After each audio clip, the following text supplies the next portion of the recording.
Yeah, eat, sleep, fantasy, you rockin' with the best.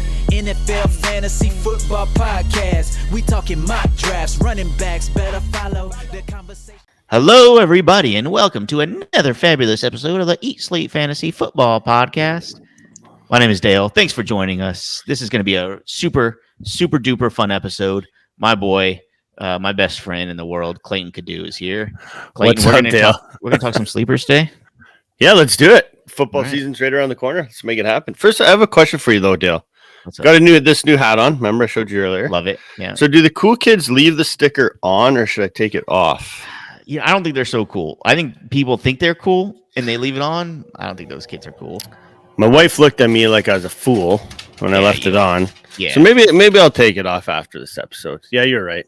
Whatever. Ask Riley what he thinks, and then do the opposite because he's too young, and you can't be lumped into. Yeah, I can't be the cool kid. If your son is like, yeah, Dad, that's how I do it. Say, okay, I'm not doing it like that. Okay, done. That's the main reason I don't wear flat brim hats. Is like I kind of like them, but Yeah. it's like I can't. I You have know, this is I'm kind 40 of years old. this is kind of flat brim, but it's got a little bit of Has a little curve. But curve. Yeah. I have a golf hat that I purposely leave flat because I think I look really cool on the golf course. But everybody, No, you're people douchey. that That's dress, yeah. But remember, well, I don't dress up in like fucking multicolored pants and you pull my socks up to my knees, and I don't do that. Right. But I think I look pretty solid when I'm on golf course wearing it. To be honest You with you. don't. The problem is you don't. Well, The other guys just call you a douchebag behind your back. maybe. If they're whispering and then you walk up to them and they stop whispering, Yeah, they stop talking. they're talking about you. Or if I get this look as I walk by, they're just like, you know what I mean? I'm like, yeah, maybe it's time. If everybody is telling you that you have a cool hat and laughing after they say it, they don't mean it, Clayton. Hey, our buddy Nick would enjoy it because it's a Oregon Ducks hat, so he would approve. There you go. By the way, I am going to live stream. I'm doing a road trip to pick up John. So I'm going to the Fantasy Football Expo in Canton this weekend. We're doing draft night out. You may or may not have heard me talk about it. Turd. I said turd. Anyways, I have to go. I'm driving all the way to Canton, which is 6 hours for me. And then John says, hey, I'm flying into Columbus, which is 2 hours away from Canton. So Jesus. I gotta drive all the way to Columbus to pick up John and drive all the way back. That's a 4-hour road trip.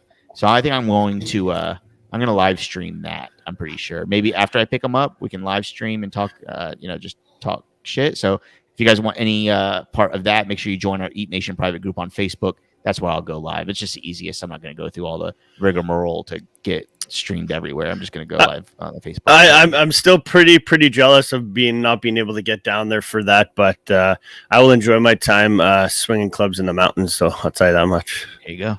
I'll live stream that, Dale. Wearing my green hat. Oh, I will take a picture of my. That'll be my first outfit. I'll take a picture of it. There you go. And let's see if I look like a douchebag. Yeah. But yeah, I do think think I'll say, does this guy look like a douchebag? Yes, exactly. I do think you should probably live stream with John. That's going to be exciting, man. I'm so pumped to see what the outcome is of it.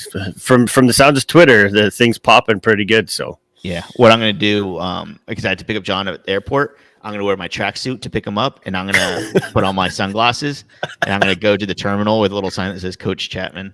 And I'm tell me you have those big, like what are they called? Avatar? Is it Avatar glasses or aviator glasses? Yeah. Aviator, awesome. Yeah, aviator. With your tracksuit, that would be badass. With my tracksuit, yeah. So and make a sign. Get the kids to make a sign that just says Coach Chapman and stand out there. I am. That's sick. Board. Yeah, that is awesome. So, anyways, we know he does. We know he doesn't listen to this, so he's not going to know the first thing. He has no idea. Yeah, he's too busy. Yeah, we haven't talked to any 49ers. Yeah, he's ridiculous, but good on him. Well, we're going to draft night out on Saturday, and he's like, "Oh, the first preseason game is on Saturday." He goes, "So I'm gonna have to live stream." I'm like, what? We're gonna be like at a bar or something. He goes, "Yeah, I'll just step outside and live stream for 20 minutes right after the game." Like, what the hell? But anyways, he has good intentions for his listeners. I definitely do not. No, you will not. I will be disappointed if you're streaming while you're in Canton. All right, Clayton. Let's just get right into it. We had again the internet kind of crapped out. So I apologize if it's choppy on the listeners' end. But we are going to get into some sleepers. What's your definition of a sleeper, Clayton? Just kind of somebody that nobody's really drafting early on in drafts. Like a lot of people, like, when you talk about elite guys, they're drafting all these guys high. Sleepers are guys that are going to, in my opinion, guys that not necessarily are going to, like, have the potential, I guess, to outdo their ADP. And I just think that they are not very. They're falling later in drafts. Yep. So the guys that are potentially. That could potentially jump into, a guy that they're drafting, say in the 7th, 8th round, they can outproduce a guy that, has the potential to outproduce a guy that's drafted in the, let's say 4th round or 3rd round or something like that. Exactly. My first example, I don't know if you want to jump into it or not. My first example is Jamal Williams, running back out of Detroit. I know Swift. I mean, I know that he has a lot of hype, but I'm getting Jamal Williams in a ton of leagues. And really, when I'm drafting, I'm looking like maybe 10 or 12 or 15 running back spots ahead on that queue list. And I'm seeing Jamal Williams. I'm like, if I don't get him here, I'm not going to get him on the way back. And so I've been getting him early, which I'm okay with. Every single time I got him early, there's always somebody in the league saying good pick, because everybody's going through this queue list. And then you get Jamal Williams, who is, 15 spots down, and be like, damn it, I should have gotten Jamal Williams. I'm telling you, you won't regret him. Well, Go ahead. Well, I'm just saying, like, I mean, if you look at his what he's done in the last 4 years, he's over 100K. He signed with the line specifically for a reason. He didn't go sign there just to be a backup. He's going to be used heavily in this offense. We've already been told that. Now with DeAndre Swift, he's apparently missed a bunch of time with a groin injury. So, like you said, if you're looking in those later rounds for running back, Jamal Williams is going to be the perfect sleeper. That's going to be not just a handcuff to DeAndre Swift, but somebody that you could probably flex every week, and is going to produce, going to give you numbers every week. So. Yep. All right. So right now he's going at around like overall in like the 120s, mid, like 125, 126 is the ADP overall. You should be getting him probably 2 rounds before then. And he's like an 8th round guy that you're getting in the 10th round. So I've been getting him in the like 9th or so, and it's been, golden for me. So Jamal Williams is my first guy for sure. I do. I'll let you.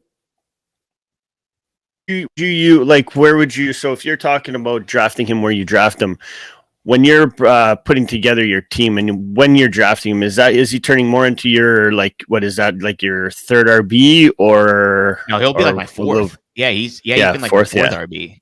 I think he's a little too rich to be my flex, going to my flex spot. But you know what, that could change after week 1, right? No, but the problem is nobody knows how he's going to be used in this offense, right? Because a lot of people are saying it's going to be a committee, which is fine. I mean, DeAndre Swift deserves the respect. He did what he did last year, but it's going to be kind of curious to see what happens, week 1, see how many touches he actually gets, and he could easily fall into your flex. A couple of guys that are going around him. I'm going to list some names, and you tell me that name or Williams, okay? Okay. Alexander Madison. Williams. Okay. Naheem Hines. Williams. Tony Pollard. Williams. Latavius Murray. Williams. Devin Singletary. Williams still. AJ Dillon. No, I'll take Dillon. So that's a line. So I mean, the whatever 36 to number 40 running back is going in the late 40s as far as running backs go. So overall, Williams is definitely would he be classified as a sleeper? I know it's like ADP value / sleeper, but for me, it's a sleeper is somebody who you're going to get, somebody you can get whose ADP value it does not match his real value. Well, exactly. So, I mean, now that we're just talking about that, and we drew the line at him. Let's talk about AJ Dillon. In my opinion, I think I know they signed Aaron Jones to 4-year contract. But you got to look at what Jamal Williams left behind in this offense. I think with Dillon, he's going to be, he's going to be guaranteed at least 100 plus carries. And I still think even with what he did last year, I mean, he did 700 yards and had. I still think he could put in producible over 700 yards and maybe close to eight touchdowns in a year, or 8 touchdowns for the year, even in a committee role with Aaron Jones. Yeah. He's AJ Dillon is one of those guys when the running backs really dry up. AJ Dillon, Jamal Williams, those guys are the first people I start looking at. It really, when I say dry up, I mean, after the James Robinson, Zach Mosses, you get into guys like Michael Carter. I know he has some upside. He's a rookie. We're not really sure.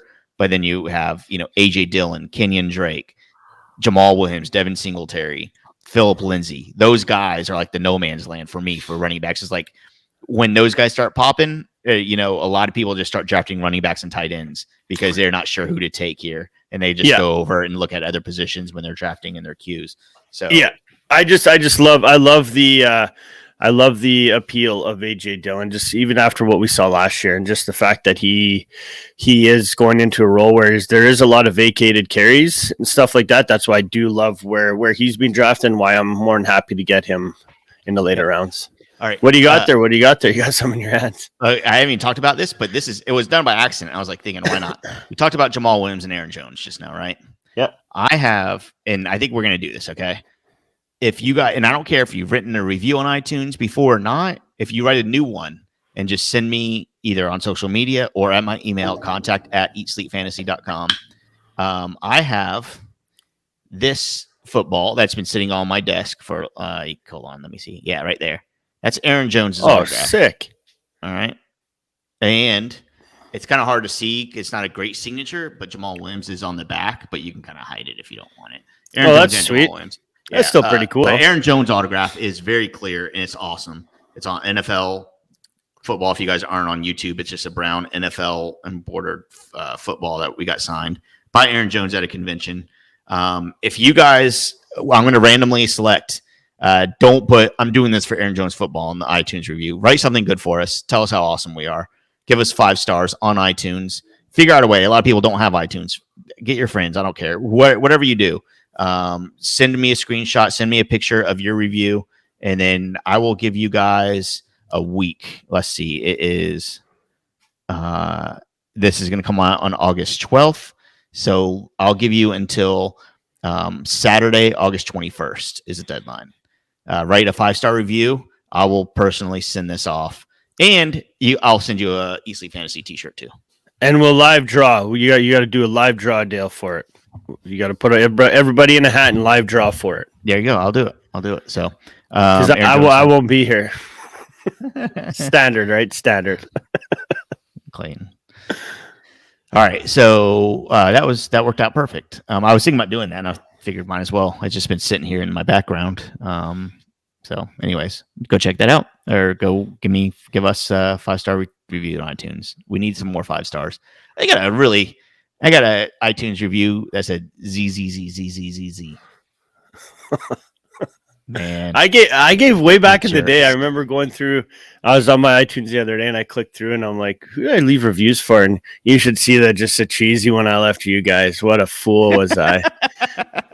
and years later, here I am. Yeah, crazy. But anyways, go iTunes, give us a 5-star review. It'll make me feel better. And if you want to make somebody feel better, write me a good review, and it makes my day better. So if you want to really make an impact in somebody's life, go for it. And trust me, guys. If you don't care about people, then don't. Trust me, Dale looks at those things and takes everything to heart. So I don't. Trust me. If you look at our iTunes review, I do not take. I would be a psychopath if I took everything to heart, because there are some really mean reviews on our iTunes. Oh yeah, and they're almost all directed at me. But you know what I like to see too is those the haters too. Like, get your ass online, start doing a podcast, and see how easy it is. Everyone thinks it's just simple to sit there and talk, right? I mean, to you and I think it's pretty simple. But to first get started, it's not the easiest thing to do. Yeah, we're closing in on 400 episodes. I think we're at like 378 or something like that, Nice. 380. So we've been We'll blow that out of the water this year for sure. yeah. I mean, after you go camping and golfing, we'll see what happens. Yeah, as soon as the snow starts falling, I'm back, Dale. I'm back. Every day in the winter. Hey, Yeah. you want to record? You want to record? You want to record? And then you'll be like, I'm unavailable here. I got to cut my grass. Yeah. All right. Let's look at some other sleepers. I got another one for you. One guy that I don't think. Okay. I want to know your opinion because I think he's a sleeper. Anthony Firsker. Tennessee Titans tight end. Right now going almost, undraftable, 100, almost at the bottom of the top 200 here. He should be way sooner than that. He's being drafted as a tight end 19 right now. Do you agree with that? I think he should be, a little bit higher. To be honest with you, he's going from a team where they lost Jonnu Smith. Given the opportunity, he's always produced well, right? So, yeah. As far as that goes, he saw 18% of the targets last year, and Ryan Tannehill has shown that he trusts him. So with Jonnu Smith gone, I do think that the expanded role. I'm like in later rounds, I'm definitely I'll take a stab at him for sure. Look, the difference between tight end 1 and tight end 12 last year was over 100 fantasy points, which is crazy. So the difference between tight end 13 and tight end 25 is not that much. It's a touchdown here and there. It's a big game. So if you're looking at a big game potential, I think Firsker can do it. I know there's Julio Jones, there's Calvin, AJ Brown, of course. Derrick Henry is going to take some touchdowns, but you got all the vacated stuff though. They lost Corey Davis, they lost Jonnu Smith. That's probably a big chunk of their targets. So as far as Julio goes, I think Julio steps in and will kind of take what Corey Davis had last year, but then like I mentioned with Jonnu Smith gone, I think Firksker's basically he was already getting 18% of the targets in that offense. I think that'll probably bump up to mid-20s. So I still think he's gonna see a handful of targets, or even double-digit targets every game, possibly. Who knows? Look, I think that someone like Firsker is going to have more opportunity to score a touchdown than Mike Gesicki.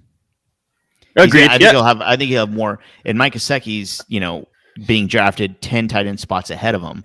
Yeah. So I mean, there's a lot of look. If you want to take a dart throw, if you get somebody in the middle tiers, if you get somebody like T.J. Hawkinson, right, which he'll be just fine. Congratulations, you drafted him. If you want a little bit of insurance policy, like right before you pick your defense and kicker, why not go for Firsker? Just as an insurance policy, if somebody, if Hawkinson gets hurt or if he just doesn't perform well, Firsker he's gonna fill in for you just fine. So there's a lot of guys, the tight end position, that is going. I mean, outside that top tier of Kittle, Kelsey, and Waller, not in that order. Outside that, it's like, well, just we have to figure it out. And that's why I usually wait on tight end. That's why I won't draft a guy. I won't reach for a tight end in the first 2 rounds. Like I don't know. I don't really have much interest in Waller, in Kittle, and Kelsey. I mean, I would, but I don't want to pass up on the other talent at other positions from where those guys are getting drafted, right? Yep. Because I know that tight end spot. In most leagues, there's what you're starting one tight end compared to say 2 running backs or 3 wide receivers. I would rather try to get those positions filled first, and then I'll reach for a guy not even reach, but I'll go for a guy with upside like a Firsker or Nerve Smith or somebody like that. Yeah, for sure. Another tight end. While we're talking about tight ends, not necessarily a sleeper, but Jonnu Smith should definitely outperform his ADP every single time. And he has a great schedule to begin with. I don't know if it's bold, but Jonnu Smith to me is going to outperform Hunter Henry. One, Henry. Let's see how he holds up injury wise. But 2, well, he's already been hurt, right? Exactly. Yeah, he's already been hurt. He's going to miss time in training camp right now, and he's always been that way. I said that from the get-go too. I thought Jonnu Smith, when they signed both of those guys, one of those guys were going to be the blocker, one guy was going to be the receiving tight end. I think it's going to be Jonnu Smith is going to be that passing tight end. I think you're right.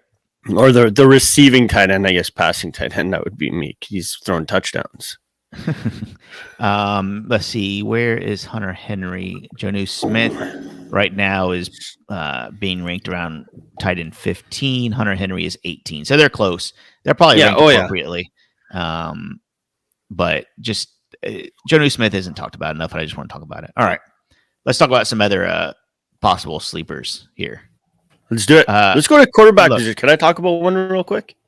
Okay, and then remind me to talk about a wide receiver that I want to talk about after. Okay, go to your wide receiver first. Go to wide receiver first. You talk about your quarterback. Tua. Ugh. I know you hate him. You're not a fan of him. But Tua, let's just look at what yeah. I don't know. For some reason, he is one guy that I have no issue taking in the later rounds if I need a quarterback too. Only for the simple fact is last year, coming off his injury, he still wasn't fully 100% healthy. I don't feel as though the Dolphins put him in position to succeed last year. So then going to this year, they go and they draft Jalen Waddle. They grab Will Fuller. Devontae Parker's still there. The Gesicki, they drafted Hunter Long, which is hurt right now. But I think they set him up for success in all honesty. I think he's going to easily outperform his ADP. And we're going to be talking about him, in that range of not even being a sleeper next year, but actually people are going to be like, okay, this is who this guy really is. Yeah, I mean, in 10 games last year, 11 touchdowns, 5 interceptions, almost 2,000 yards in just 10 games.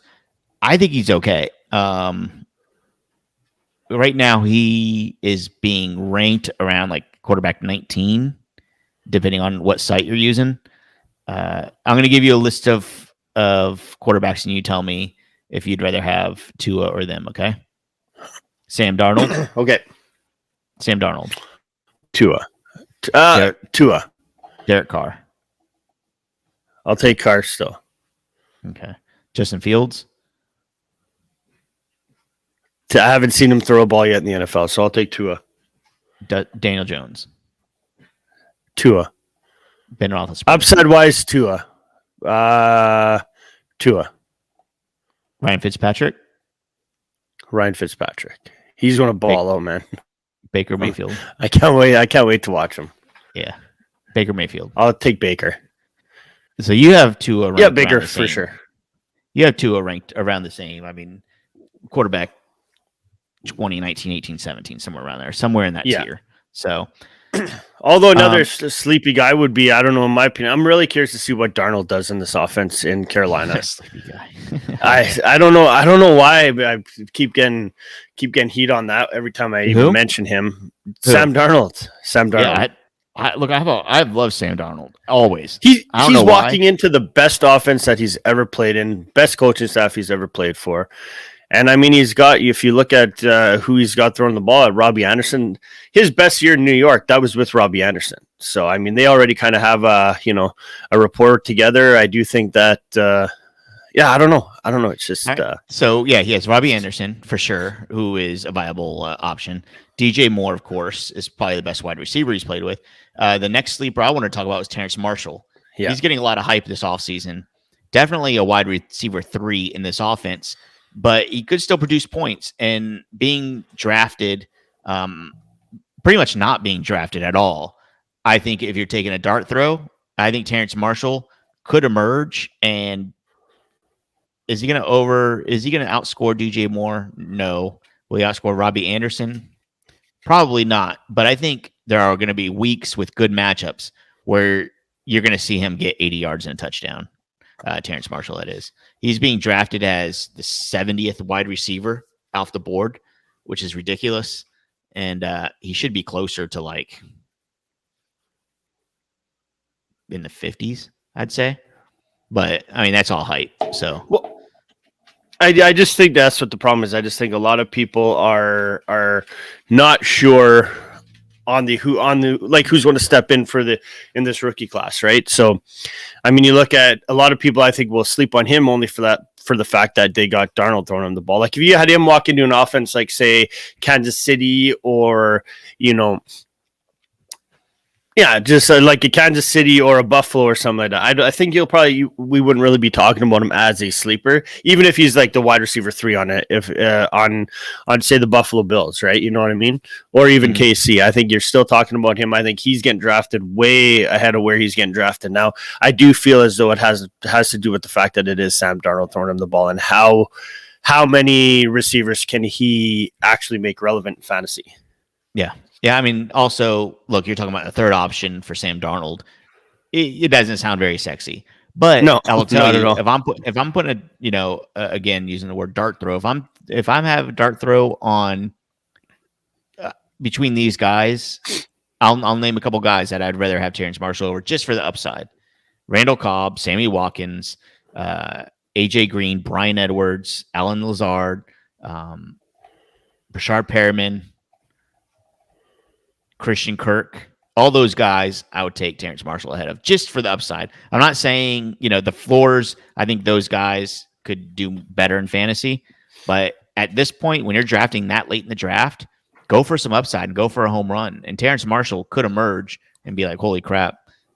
Even though he's a third option, he could still get one big, a couple big catches and a touchdown here and there. So don't be surprised. I agree. Cool. All right. Who else you got?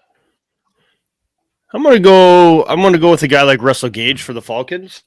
I know with Pitts going there, and everyone's like, well, he's going to be more of a wide receiver on this offense. I just think with the opportunity with Julio leaving, Julio didn't play every game last year, and even when he was out, Gage was had over 11 PPR points in 9 out of the 16 outings that he did play, 10 plus targets in the 4 games that Julio was out. As far as PPR goes, I'm taking a flyer on Russell Gage. Yeah, last year Russell Gage 110 targets over the 16 game span, 72 receptions, almost 800 yards. Ryan likes him. Only 4 touchdowns, but that'll change, I think. He definitely is our wide receiver 2 in the offense, like you were mentioning. The targets, and a lot of them came late in the year too, which I like to see.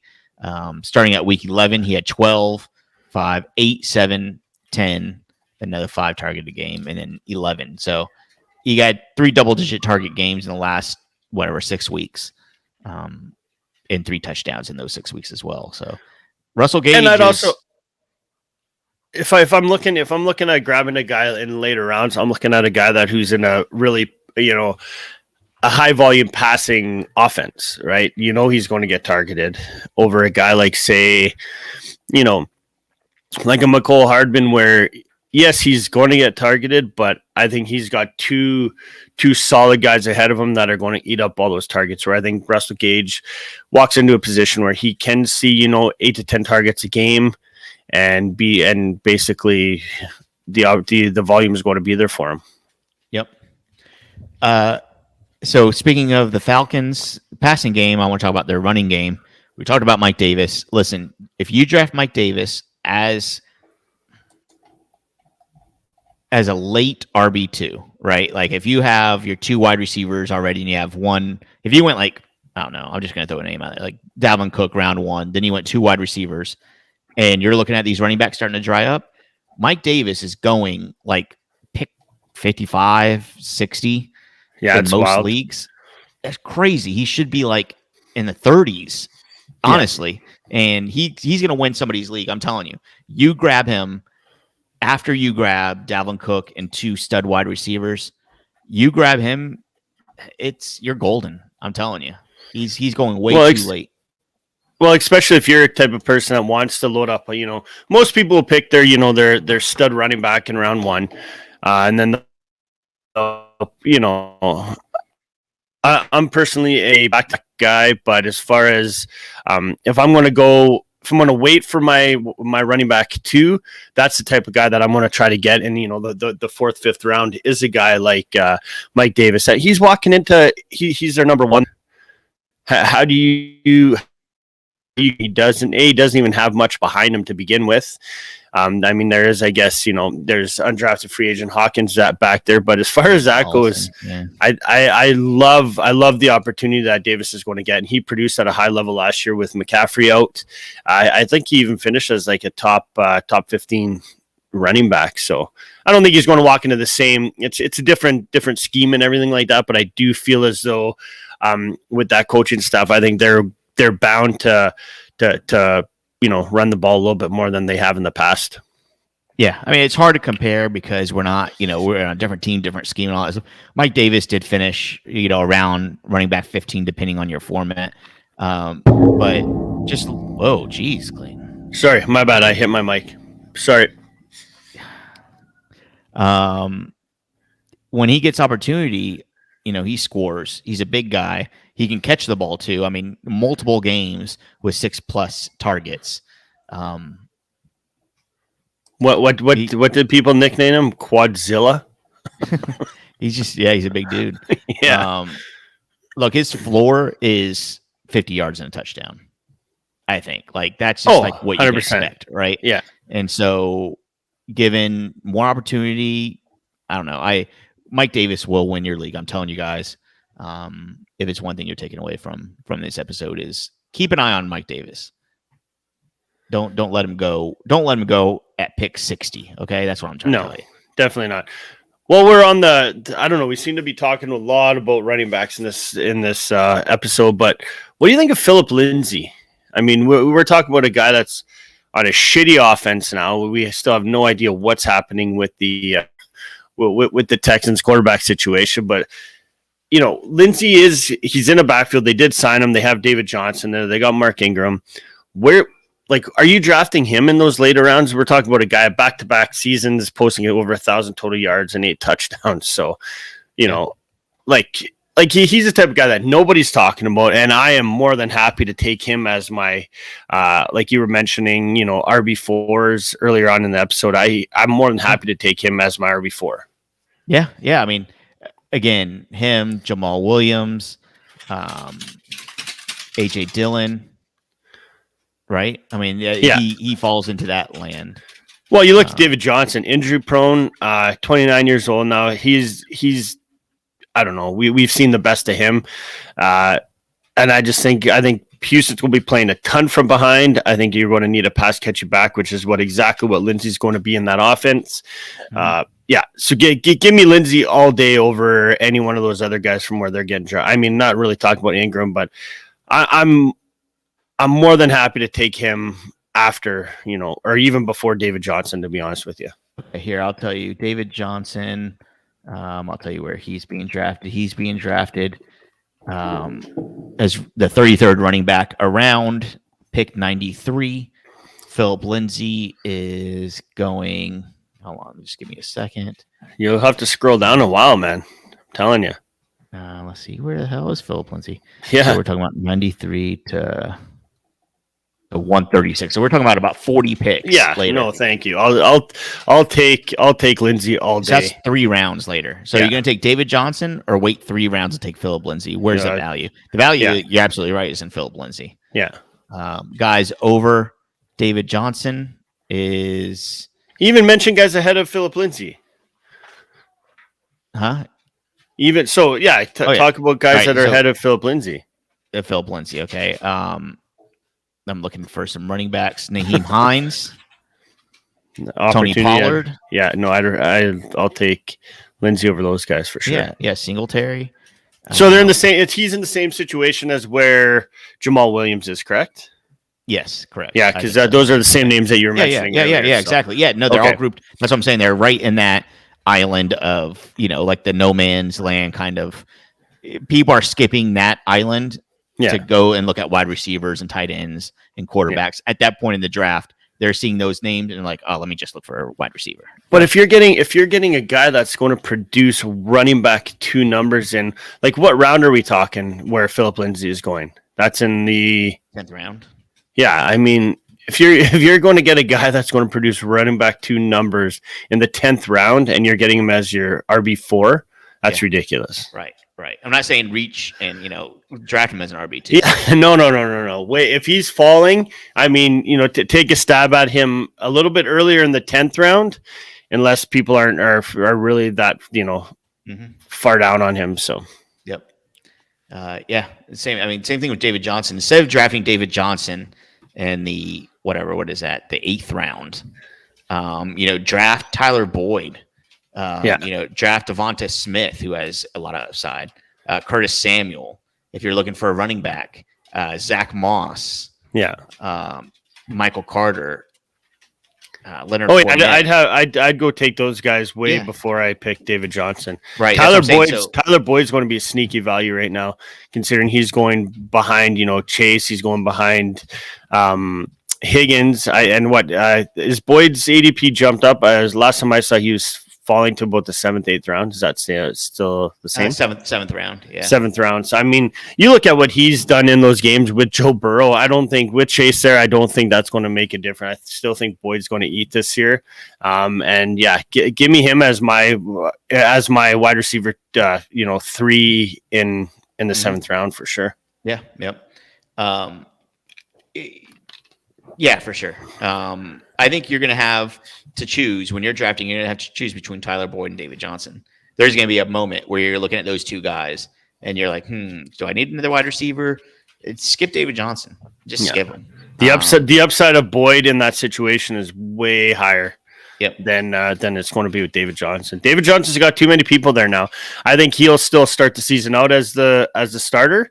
But as far as even week 1, I think we're going to see if unless Mark Ingram gets cut, which is what I've read as of late, there's a possibility.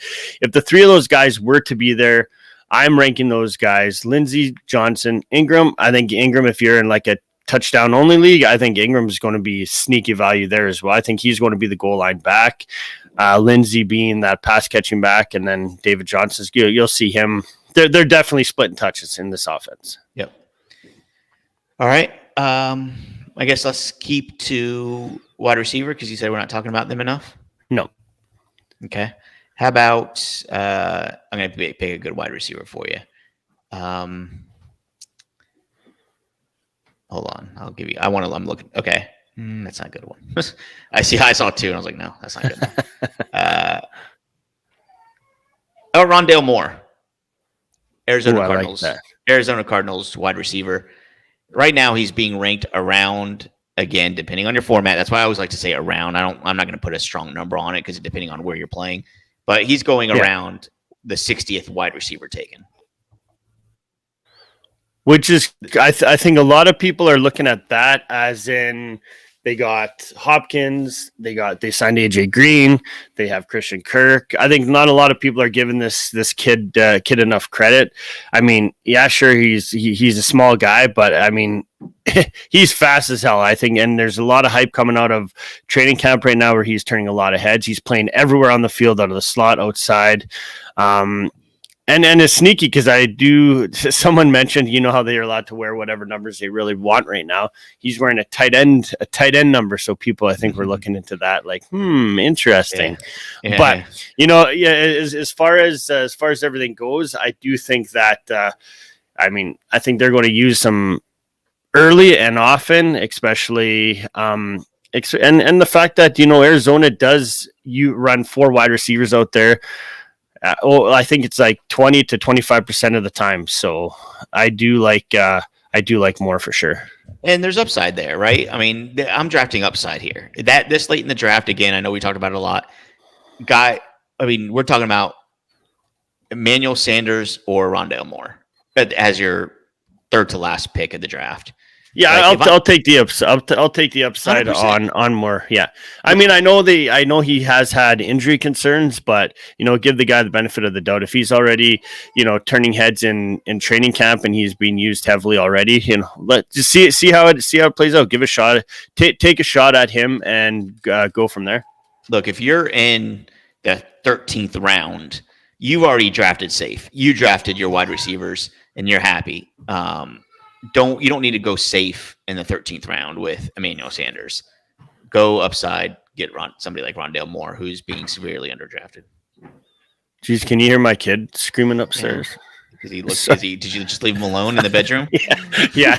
I told him to watch the 5-month-old and carry on with your day. Daddy has to do a podcast. You just stay in the room. Yeah. If he needs to eat, just put this bottle by his mouth. He'll be fine. Jeez, yeah, he's not happy. Mama's probably going to be very upset. But oh yeah, I hate that when you're hearing the kids screaming in the other room. You're like, oh, she's going to be mad at me. Yeah. Oh yeah. Because you're going to go upstairs. You're all happy because you just talked to me, telling jokes. Yeah, and then you just get this I hope you had fun. I always get it. Hope you had fun with your student podcasting. Yeah, that's like when I look at my phone, she wakes up this morning and she's like, "What are you doing?" I'm like, "Oh, just messaging Dale."